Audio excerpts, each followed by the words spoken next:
नमस्कार दोस्तों, स्वागत है आपका योगेंद्र साहू ऑनलाइन क्लासेस में।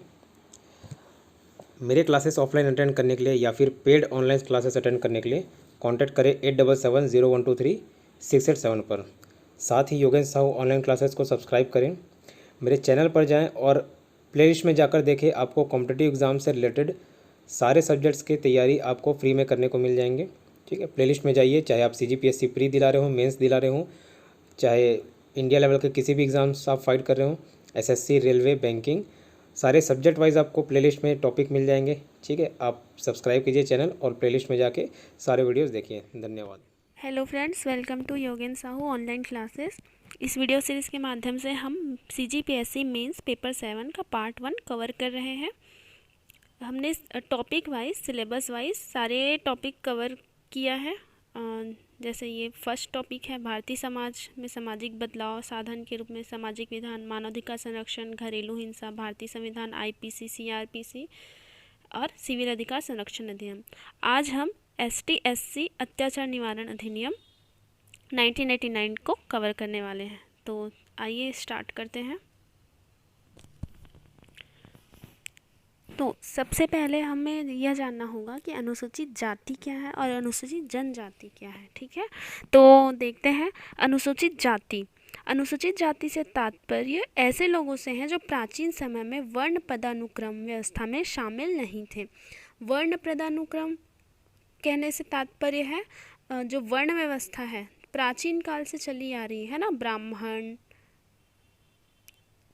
क्षत्रिय, है ना, वैश्य और अंत में शूद्र। ठीक है, तो ये एक क्लासिफाई कर दिया गया था कि ब्राह्मण सबसे उच्च वर्ण होगा। ठीक है, फिर उनके बाद क्षत्रिय का स्थान होगा। ठीक है, जो राजा की रक्षा करेंगे, देश की रक्षा करेंगे। ठीक, तीसरा वैश्य, वैश्य जो व्यापार कार्य से जुड़े होते थे। ठीक है, और चौथा था शूद्र। ठीक है, तो शूद्र को सबसे निम्न वर्ग माना जाता था। तो जो SC है, अनुसूचित जाति है, शेड्यूल कास्ट, ठीक है, उन्हें जो प्राचीन समय में वर्ण पदानुक्रम था उन्हें सबसे निम्न, शूद्र से भी निम्न माना गया था। ठीक है, तो जाहिर सी बात है, अगर वो निम्न जाति के हैं तो उच्च वर्ग द्वारा उन पर अत्याचार किया गया होगा। ठीक है, तो उसी में सुधार के लिए ही यह अनुसूचित जाति, अनुसूचित जनजाति निवारण, अत्याचार निवारण अधिनियम पारित किया गया है। ठीक है, तो पहले देख लेते हैं कि सबसे पहले साइमन कमीशन द्वारा इस शब्द का प्रयोग किया गया था। ठीक, भारत शासन अधिनियम 1935 में भी इसका उल्लेख किया गया था। ठीक है, भारतीय संविधान के अनुच्छेद 341 में इसका उल्लेख किया गया है। ठीक है, मतलब अनुच्छेद 341 में इनके संबंध में, अनुसूचित जाति के संबंध में कुछ प्रमुख प्रावधान किए गए हैं या उनके बारे में बताया गया है। ठीक है, तो अनुसूचित जाति है। अब अनुसूचित जनजाति कौन है? Schedule tribe. ठीक है, ये कौन होते हैं? जो भारत के संविधान में अनुसूचित जनजातियों को परिभाषित नहीं किया गया है। ठीक है, इनका एक पर्टिकुलर एक परिभाषा तो नहीं है कि ST कौन होंगे, परंतु एक अनुमान लगाया गया है कि जो समाज से पिछड़े वर्ग हैं, है ना, समाज से पिछड़े तबके के लोग हैं, जो जंगल में, है ना, समाज से कटे हुए होते हैं, है ना, समाज और उनके बीच एक दीवार खड़ी होती है। ठीक है, वो ऐसे वर्ग होते हैं जो जन सामान्य से घुलने मिलने से कतराते हैं, है ना। ऐसे जो व्यक्ति होते हैं उन्हें ST कहते हैं। मूलतः ये पहाड़ी क्षेत्र, दुर्गम वन क्षेत्र में निवास करते हैं। ठीक है, और जो ST हैं, शेड्यूल ट्राइब हैं, इनकी जनसंख्या निरंतर घटने के क्रम में है, तो इन्हें संरक्षण की आवश्यकता है। ठीक है, तो इसके संबंध में क्या है कि भारतीय संविधान में अनुसूचित जनजातियों को परिभाषित नहीं किया गया है। अनुच्छेद 366 क्लॉज 25 में अनुसूचित जनजातियों का संदर्भ उन समुदाय के रूप में करता है जिन्हें संविधान के अनुसूचित जाति के वर्ग में किया गया है, जिन्हें संविधान के अनुच्छेद 342 के अनुसार अनुसूचित किया गया है। अनुसूचित मतलब उन्हें एक चिन्हित किया गया है, समझ लीजिए, ठीक है। अनुसूचित जाति को अनुच्छेद 341 के रूप में और अनुसूचित जनजाति को 342 के तहत, ठीक है। ये भारत के संविधान की बात कर रहे हैं, ठीक है। तो इन दोनों में इनका वर्णन है, ठीक है। आपने पढ़ा होगा तो आपको पता भी होगा, ठीक। तो ये अनुसूचित जाति कौन है, अनुसूचित जनजाति कौन है, इसका पर्टिकुलर तो एक परिभाषा नहीं दिया गया है, ना ही संविधान में उल्लेखित है, ना कहीं और। बट हमें ये हाईलाइटेड क्यों हुए, क्योंकि इन पर लगातार उच्च वर्ग द्वारा हिंसा, है ना, छुआछूत, भेदभाव जैसे जो प्रक्रियाएं हैं उनमें बढ़ोतरी होती गई, तो इनके संरक्षण की नितांत आवश्यकता हुई। अतः जो यह अधिनियम है वह भारत सरकार द्वारा पारित किया गया, ठीक है, ठीक। यह अधिनियम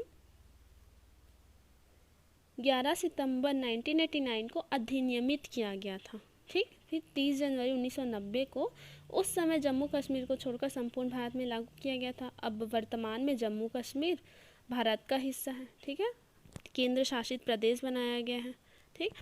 तो अब वहाँ भी लागू होगा, ठीक। अनुसूचित जाति और जनजाति अत्याचार निवारण अधिनियम 1989 के तहत किए गए अपराध गैर जमानती तथा संज्ञेय होंगे, ठीक है। गैर जमानती होंगे तथा संज्ञेय होंगे, मतलब तुरंत कार्यवाही की जाएगी, ठीक है।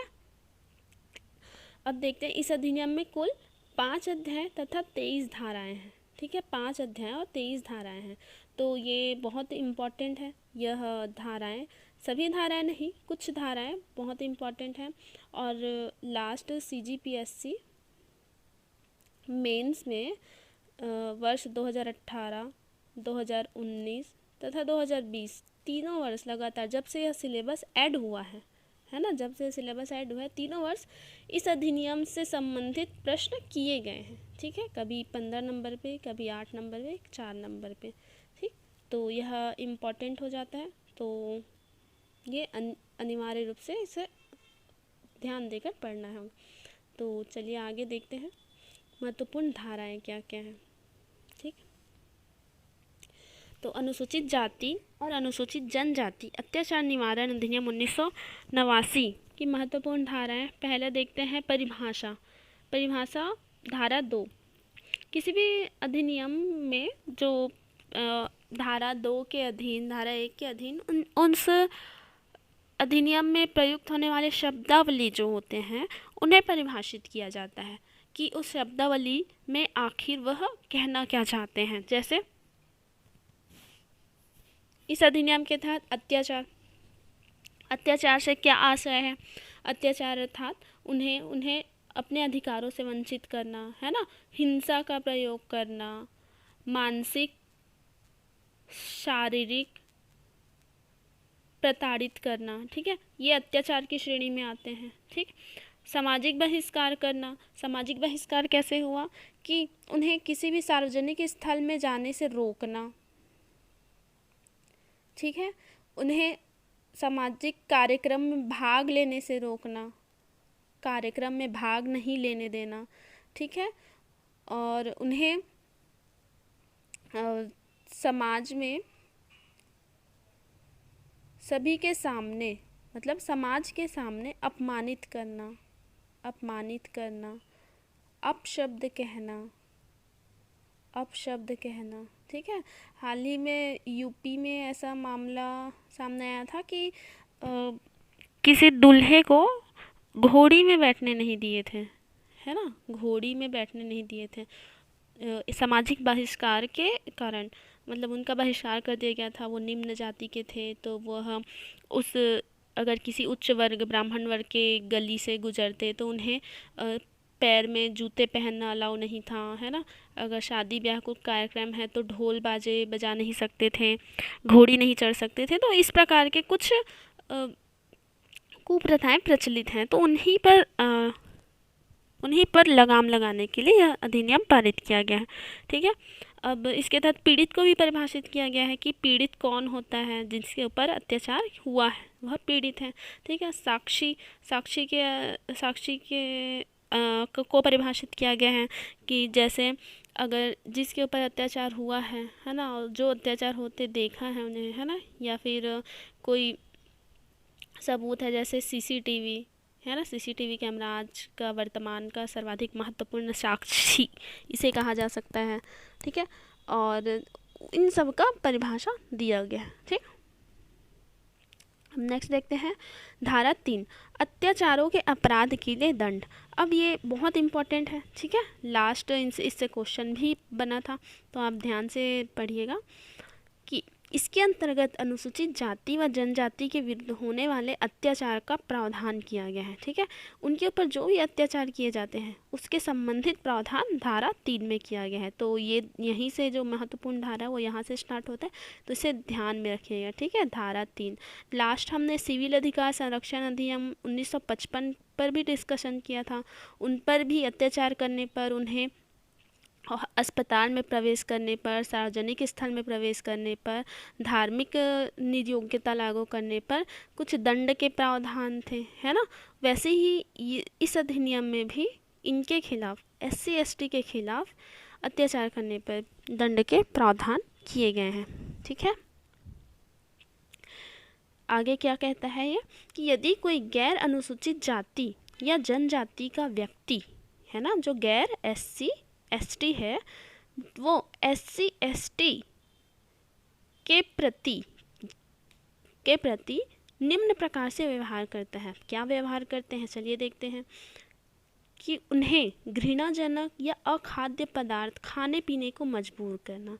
ठीक है, कई लोग रहते हैं जो SC ST से मतलब पर्सनल दुश्मनी ना होते हुए भी एक हीन की भावना से उन्हें देखते हैं, है ना, हीन की भावना से उन्हें घृणाजनक पदार्थ जैसे पशुओं का मल या मूत्र पीने को विवश करना, है ना, अखाद्य पदार्थ खाने को विवश करना।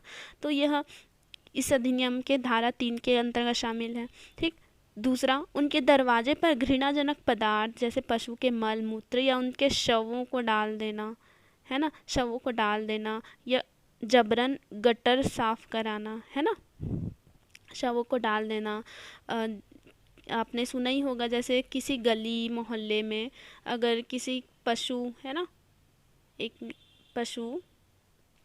किसी पशु जानवर की मृत्यु हो जाती है, ठीक है, तो उनके शवों को जबरन उठाने के लिए मजबूर करना, है ना, उठाने के लिए मजबूर करना। ठीक है,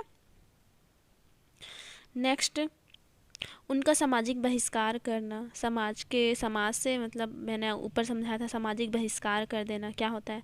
ठीक, उन्हें कार्य न देना, अर्थात किसी भी प्रकार का व्यवसाय अगर वो करना चाह रहा है या किसी के पास नौकरी के लिए जा रहा है तो सिर्फ जातिगत टिप्पणी करके उन्हें नौकरी पर न रखना।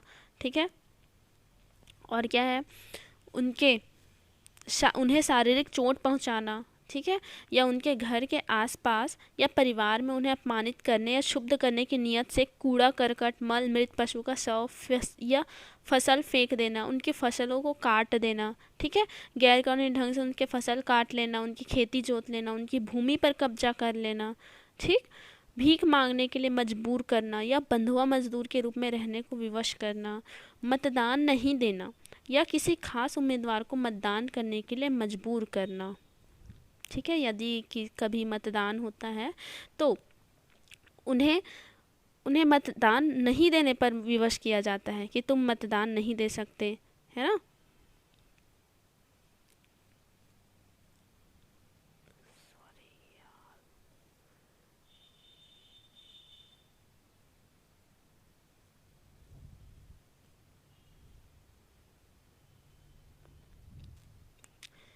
तो तुम मतदान देने से लिए मना करना, है ना।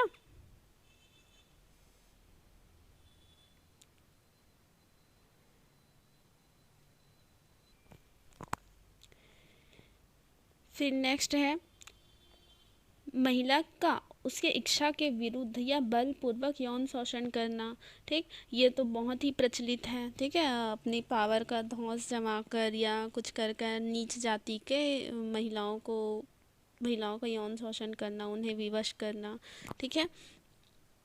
उन समुदाय द्वारा नेक्स्ट है, उन समुदाय द्वारा उपयोग में लाए जाने वाले जलाशय जल स्रोतों को गंदा कर देना या उन्हें अनुपयोगी बना देना, ठीक। तो ये सारे जो किसी व्यक्ति को मानसिक, शारीरिक, है ना, शारीरिक रूप से क्षुब्ध कर देते हैं, है ना, उस टाइप के कार्य करना, ठीक है, उन्हें नीचा दिखाने की कोशिश करना। अगर ये सारे कार्य कोई गैर SC ST द्वारा किया जाता है, ठीक है, किसके द्वारा? गैर SC ST द्वारा, तब उन्हें 6 माह दंड का प्रावधान है। क्या दंड का प्रावधान है? 6 माह से 5 वर्ष तक का कारावास हो सकता है, प्लस जुर्माना भी हो सकता है, ठीक है, ऊपर दिए गए अगर कोई भी कृत्य वह करता है तो, ठीक है। नेक्स्ट देखते हैं, इम्पोर्टेंट है धारा 3 का क्लॉज 2, ठीक है, धारा 3 का ही क्लॉज 2 है, ये भी बहुत इंपॉर्टेंट है, जैसा कि धारा 3 था, ठीक है, जो पूछा जा चुका है, ठीक। धारा 3 का क्लॉज 2 क्या कहता है कि इसमें ऐसे अपराधों का वर्णन है जहाँ पर सजा आजीवन कारावास से लेकर मृत्यु दंड तक हो सकता है। अब ऐसे कौन सी सिचुएशंस हैं जहाँ सजा आजीवन कारावास से लेकर मृत्यु दंड तक हो सकता है, ठीक है। यदि किसी गैर SC ST व्यक्ति के, है ना, अगर जो ST SC नहीं है उस व्यक्ति के झूठी गवाही से ऐसे व्यक्ति जो SC ST हैं, है ना, को मृत्यु दंड की सजा हो जाती है, ठीक है। अब देखिए यह गैर SC ST है, ठीक है, और ये SC ST है, ठीक। इसके झूठी गवाही से इसे मृत्यु दंड की सजा हो गई, समझ लीजिए फांसी हो गई, ठीक है, या आजीवन कारावास हो गया। तो यदि यह मामला प्रूफ हो जाता है कि उसने झूठी गवाही दी है तो झूठी गवाही देने वालों को भी वही सज़ा दी जाएगी या आजीवन कारावास दिया जाएगा, ठीक है। तो अगर समझ आया कि अगर कोई गैर SC ST है उसके झूठी गवाही से SC ST को मृत्यु दंड या आजीवन कारावास की सज़ा होती है तो उसे भी सेम टू सेम सज़ा होगा, ठीक। नेक्स्ट है, यदि उस व्यक्ति के जो गैर ST SC है कि झूठी गवाही के कारण उस व्यक्ति की मृत्यु हो चुकी है या उसे मृत्यु दंड दिया जा चुका है तो उस व्यक्ति को भी, जिसने यह झूठी गवाही दी थी, उसे भी मृत्यु दंड दिया जाएगा, ठीक है, बख्शा नहीं जाएगा, ठीक है। नेक्स्ट क्या वो कहता है, ये किसी SC ST व्यक्ति के निवास संपत्ति, है ना, किसी SC ST व्यक्ति के निवास संपत्ति या पूजा स्थल को अग्नि या विस्फोट से जानबूझकर नष्ट करने का प्रयास किया जाए, ठीक है। तो यह जो सारे कृत्य हैं वो गैर SC ST द्वारा ही किए जाएंगे, किसके विरुद्ध? SC ST के विरुद्ध किए जाएंगे, ठीक है।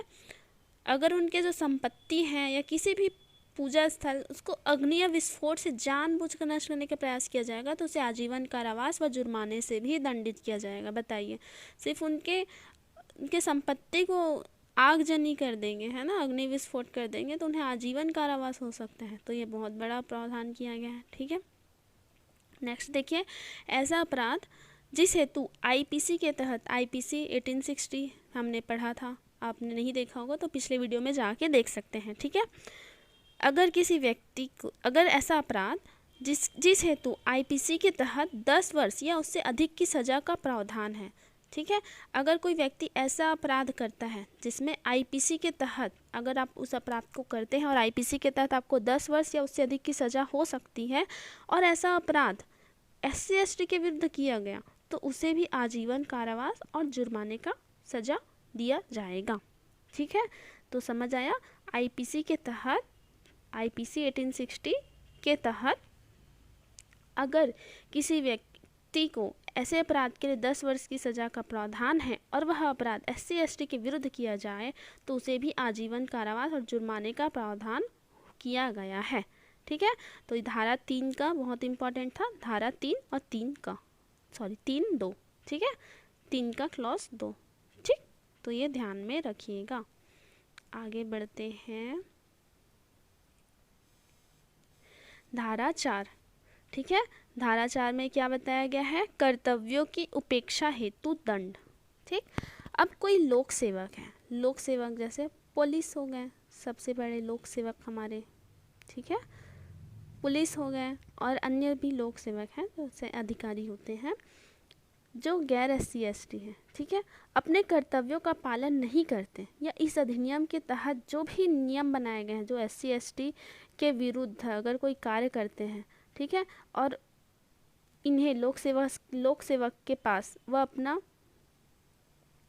लोक सेवक के पास जो SC ST हैं, है ना, SC ST हैं, इस अधिनियम के तहत न्याय की मांग करते हैं और वह अपने कर्तव्यों का पालन नहीं करता है, तो उसे भी 6 माह से 1 वर्ष तक का कैद हो सकता है, ठीक है। प्लस जुर्माने का भी प्रावधान है, बट उसका उल्लेख स्पष्टतः नहीं किया गया है, ठीक। तो धारा 4 में लोक सेवक के कर्तव्यों का पालन नहीं करने पर दंड की व्यवस्था का प्रावधान किया गया है, ठीक। नेक्स्ट देखते हैं धारा 5। यदि कोई व्यक्ति जो पूर्व में अपराध कर चुका है पुनः अपराध करता है, ठीक है, जो व्यक्ति आरोपित कम से कम 1 वर्ष एवं अधिकतम जो उस अपराध के लिए कारावास से दंडित किया जाएगा। कहने का तात्पर्य यह है कि पहले भी SC ST को परेशान कर चुका है, पहले भी दंड पा चुका है, बट पुनः वही कार्य कर रहा है, तो उसे कम से कम 1 वर्ष और अधिकतम उस अपराध के लिए जो कारावास तय किया गया है, निर्धारित है, पूर्व निर्धारित है, उससे दंडित किया जाएगा। यह धारा 5 में बनाया गया है ना। तो तो इसे क्या कहते हैं? पश्चातवर्ती दोष सिद्धि के लिए दंड, ठीक है। मतलब पुनः अगर वही अपराध करता है, दोहराता है, तो उसके लिए दंड का प्रावधान है, ठीक है। नेक्स्ट देखते हैं धारा 7। यदि कोई गैर SC ST व्यक्ति किसी अपराध का कार्य करता है और विशेष न्यायालय को यह लगता है कि ऐसे अपराध में उसके द्वारा किसी संपत्ति का प्रयोग किया गया है, तो विशेष न्यायालय ऐसी संपत्ति के समअपहरण के लिए आदेश जारी कर सकता है। तो धारा 7 क्या है? संपत्ति का समअपहरण। 7 संपत्ति आप ऐसे याद रख सकते हैं, ठीक है। 7 संपत्ति संपहरण, तो S याद रख सकते हैं। 7 संपत्ति संपहरण, ठीक है। अगर कोई व्यक्ति किसी SC ST को हानि पहुंचाने के लिए किसी संपत्ति का प्रयोग करता है, तो विशेष न्यायालय उस व्यक्ति की संपत्ति का संपहरण मतलब जब्ती, है ना, जब्ती के आदेश दे सकती है, ठीक है। अब देखते हैं धारा 10। जहां विशेष न्यायालय को पुलिस की रिपोर्ट के बाद यह सुनिश्चित हो जाता है कि कोई व्यक्ति अनुसूचित क्षेत्रों में, जनजाति क्षेत्रों में, या कोई अनुसूचित क्षेत्र या जनजाति क्षेत्र है में कोई अपराध करेगा, है ना, मतलब अभी अपराध हुआ नहीं है, अपराध हो सकता है, ठीक है, अभी हुआ नहीं है, हो सकता है, संभावना है, ठीक है। तो जो विशेष न्यायालय है लिखित आदेशों के द्वारा उस व्यक्ति को ऐसे स्थान से हट जाने का आदेश जारी करेगा, ठीक है, अगर वह अपराध करने की ऐसी मंशा रखता है ना, और ऐसा साबित हो जाता है कि वो अगर उस क्षेत्र में आएगा, है ना, जैसे यह एक कोई क्षेत्र विशेष है, समझ लीजिए एक कमल विहार है, समझ लीजिए एक क्षेत्र है, वहाँ एक गैर SC ST है ना, इसके विरुद्ध हमें संदेह है कि अगर वो कमल विहार में प्रवेश करेगा तो यहाँ कुछ अपराध कर सकता है, कुछ घटनाएं घटित हो सकती हैं, ठीक है, या किसी SC ST के विरुद्ध वह कुछ षड्यंत्र कर सकता है। तो इस व्यक्ति को, है ना, इस व्यक्ति को इस कमल विहार में प्रवेश करने से रोका जा सकता है, ठीक है, न्यायालय द्वारा आदेश करके, ठीक है, आदेश जारी करके वहाँ प्रवेश उसका निषेध कराया जा सकता है, और वह 3 वर्ष से अनधिक अवधि के लिए उसे वापस न लौटने का आदेश भी जारी कर सकता है, ठीक है। मतलब 3 साल तक तुम वहाँ प्रवेश नहीं कर सकोगे, इस तरह का भी प्रावधान किया गया है, किसमें? धारा 10 में। तो यह बहुत इम्पोर्टेंट है, ध्यान रखिएगा। ठीक है ना, अब आगे देखते हैं धारा 14। धारा 14 विशेष न्यायालय या अनन्य विशेष न्यायालय। ठीक है, शीघ्र विचार के प्रयोजन के लिए राज्य सरकार उच्च न्यायालय के मुख्य न्यायाधीश की सहमति से राज्य सूचना में अधिसूचना द्वारा एक या अधिक जिलों में एक अनन्य विशेष न्यायालय स्थापित कर सकता है। अर्थात इस मामले में विशेष सुनवाई के लिए, है ना, शीघ्र निपटारे के लिए एक विशेष न्यायालय की स्थापना एक या अधिक जिलों में कौन कर सकता है? राज्य सरकार हाई कोर्ट के परमिशन से कर सकता है। ठीक है, प्रत्येक जिले में, ठीक है, या एक से अधिक जिलों में। अब देखते हैं धारा 14 का, यदि कोई गैर SC/ST व्यक्ति इस अधिनियम के तहत विशेष न्यायालय के द्वारा दिए गए निर्णय के आदेश से व्यथित है।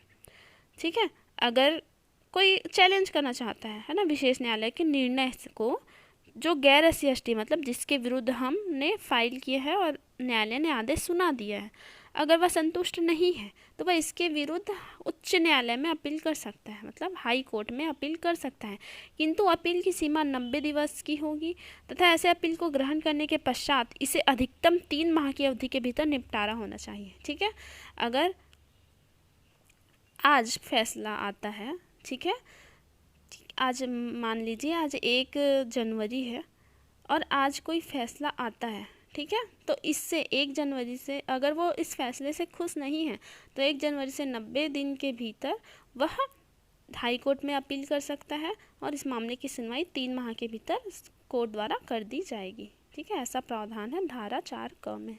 ठीक है, अब देखिए धारा 15 का। ठीक है, 15 क में क्या बताया गया है? पीड़ित और साक्षी के अधिकार बताए गए हैं। अब कुछ पीड़ित को अधिकार दिया गया है, कुछ साक्षी के लिए भी कुछ अधिकार है, तो वह देखते हैं क्या है। राज्य का किसी प्रकार के अभिनाश, ग्रपीड़न या उत्प्रेरण या हिंसा की धमकियों के विरुद्ध पीड़ितों, उसके आश्रितों, साक्षियों के संरक्षण के लिए व्यवस्था करना कर्तव्य उत्तरदायी होगा।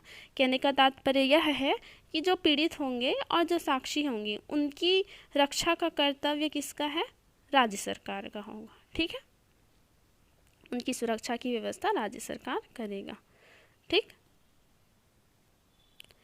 पीड़ित से निष्पक्षता, सम्मान और गरिमा के साथ तथा किसी ऐसे आवश्यकता के साथ जो पीड़ित की आयु, लिंग, शैक्षणिक अलाभ या गरीबी के कारण उत्पन्न होती है व्यवहार किया जाए, मतलब उनसे एक सही व्यवहार किया जाएगा। ठीक है, नेक्स्ट है किसी पीड़ित या उसे आश्रित को किसी न्यायालय की कार्यवाही की युक्तियुक्त पदार्थ व समय से सूचना का अधिकार होगा।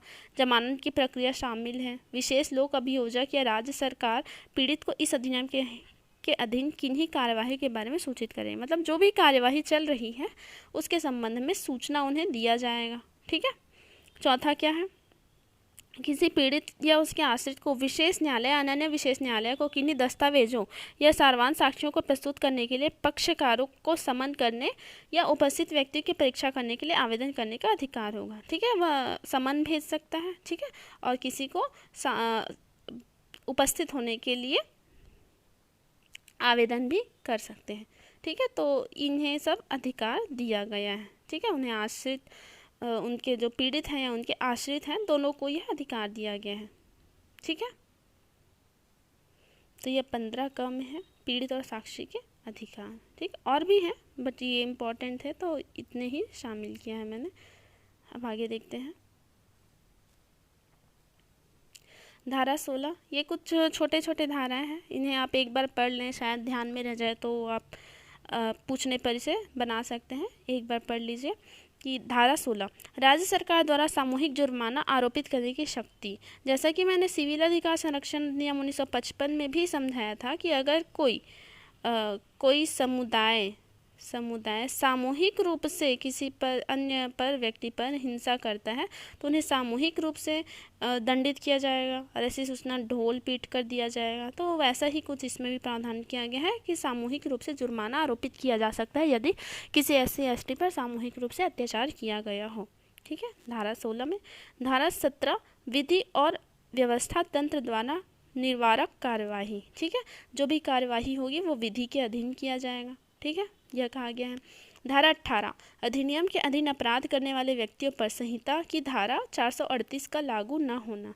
अर्थात जो गैर एससी एसटी हैं इस अधिनियम के तहत अपराध करते हैं किस पर, एससी एसटी पर, तो उन पर उन्हें जो आईपीसी की जो धारा 438 है ना उस पर कुछ छूट प्राप्त होती है ना, कुछ छूट होती हैं, कुछ विशेष अधिकार होते हैं, ठीक है। तो उन्हें वह अधिकार प्राप्त नहीं होगा, अर्थात 438 जो है आईपीसी की वह लागू नहीं होगी, ठीक है। फिर धारा 19 इस अधिनियम के तहत अपराध करने वाले दोषी व्यक्तियों पर संहिता की धारा 360 तथा अपराधी परिवीक्षा अधिनियम 1958 का लागू न होना। वैसे ही कुछ धारा 19 में कहा गया है कि जो दोषी होगा उन पर आईपीसी के कुछ धाराएं लागू नहीं होंगे, ठीक है, उन्हें इस अधिनियम के तहत सजा दी जाएगी, ठीक है। किस अधिनियम, 1989 एससी एक्ट के तहत, ठीक है। अब देखिए धारा 20 अधिनियम की अन्य विधियों पर अध्यारोही होना, है ना, मतलब जो इसमें कहा गया है धारा 18 में कहा गया है, धारा 19 में कहा गया है कि यह धारा लागू नहीं होगी, यह धारा लागू नहीं होगी, अर्थात जो 1989 का प्रावधान है वह अन्य विधियों पर सर्वोत्तम होगा या यही लागू होगा, ठीक है। धारा 21 अधिनियम का क्रियान्वयन सुनिश्चित करना सरकार का कर्तव्य होगा, ठीक है। कैसा क्रियान्वयन, कि उनका सामाजिक बहिष्कार न किया जाए, उनका सामाजिक पुनरुद्धार किया जाए, ठीक है, उन्हें विधिक सहायता प्रदान किया जाए, उन्हें भरण पोषण प्रदान किया, आश्रय प्रदान किया जाए, अगर कुछ यात्रा भत्ता होता है तो वो प्रदान किया जाए, मतलब जो भी उन्हें सुविधाएं हैं वो सारे प्रदान करना किसका कर्तव्य होगा, सरकार का कर्तव्य होगा, ठीक है। अब देखते हैं धारा 23 में नियम बनाने की शक्ति है, ठीक है। नियम बनाने की शक्ति किसके पास होगी, केंद्र सरकार के पास होगी, ठीक है। वह अधिसूचना जारी करके नियम बना सकती है, ठीक, और उसे वापस भी ले सकती है इस संबंध में, ठीक है। तो ये था एससी एक्ट 1989 के प्रमुख धाराएं थी, ठीक है। इनमें कुछ संशोधन भी किए हुए हैं, जैसे 2015 में, ठीक है, एससी एसटी अधिनियम में कुछ संशोधन किए गए हैं, ठीक है। उसी प्रकार 2018 में भी कुछ संशोधन किए गए हैं जिसमें इनमें कुछ मामले में संज्ञेय जो अपराध है उस पर कुछ मामलों में गिरफ्तारी के दौरान जो कार्यवाही होती है ना, कार्यवाही होती है उस संबंध में कुछ परिवर्तन किए गए हैं, ठीक है, कि गिरफ्तारी किस प्रकार होगी, किन दशाओं में होगी। तो ये कुछ छोटे छोटे परिवर्तन किए गए हैं जो उतने उतने इम्पॉर्टेंट नहीं हैं, जो हमारे सिलेबस से उतने रिलेटेड नहीं है, क्योंकि हमारे सिलेबस में 1989 का एससी एसटी एक्ट शामिल है, ठीक है। तो हमने वो कवर कर लिया है। तो आइए एक बार पुनः एक धाराओं पर एक नज़र डालते हैं। धारा 2 में परिभाषाओं को वर्णित किया गया है। धारा 3 में अत्याचार के अपराधों के दंड, क्या अत्याचार करेंगे तो किस प्रकार दंड दिया जाएगा, ठीक है। धारा 3 बहुत इंपॉर्टेंट है, पूछा भी जा चुका है, ठीक है। धारा 3(2) में ऐसे अपराधों का वर्णन है जहां जीवन कारावास से मृत्यु दंड तक की सजा हो सकती है, यह भी बहुत इंपॉर्टेंट है। धारा 4 अगर कोई लोक सेवक अपने कर्तव्यों की उपेक्षा करता है तो उसके लिए दंड का प्रावधान है। धारा 5 पश्चातवर्ती दोष सिद्धि के लिए अगर पुनः अपराध करता है उसके लिए दंड का प्रावधान है, ठीक है। धारा 7 यदि कोई गैर एससी एसटी किसी संपत्ति का प्रयोग कर सकता है तो उसके संपत्ति का समअपहरण का आदेश जारी कर सकता है, ठीक है। धारा 10 ऐसे स्थान से निकल जाने के लिए कह सकते हैं, मतलब किसी स्थान में प्रवेश करने पर न्यायालय द्वारा रोक लगाया जा सकता है, ठीक है। धारा 14 विशेष न्यायालय या अनन्य विशेष न्यायालय प्रत्येक जिले में या एक या अधिक जिलों में राज्य सरकार द्वारा स्थापित किया जा सकता है। धारा 14 का यदि कोई गैर एससी एसटी अगर विशेष न्यायालय के फैसले से संतुष्ट नहीं है तो उच्च न्यायालय में अपील कर सकता है। 90 दिवस के भीतर 3 माह के भीतर उसका निपटारा कर दिया जाएगा, ठीक है। धारा 15 का पीड़ित और साक्षी के अधिकार, उन्हें क्या क्या अधिकार है? आवास प्राप्त करने का, विधिक सहायता प्राप्त करने का, न्यायालय की कार्यवाही की युक्तियुक्त जानकारी प्राप्त करने का। ठीक है, तो ये सारे सरकार के कर्तव्य है कि उन्हें प्रदान करेंगे। ठीक है, और ये कुछ जुर्माना है, कुछ धाराएं हैं, जैसे धारा 16 सामूहिक जुर्माना आरोपित करना, धारा 17 विधि और व्यवस्था तंत्र पर के द्वारा कार्यवाही करना, विधि के अधीन कार्यवाही करना, कुछ धाराओं का लागू नहीं होना 18-19 में बताया गया है। और यह इस अधिनियम की धारा सर्वोपरि होगी, यह धारा 20 में बताया गया है। धारा 21 में सरकार के कर्तव्यों को बताया गया है। ठीक है, धारा 22 में सद्भावनापूर्ण कार्यवाही के लिए संरक्षण, ये शायद छूट गया था।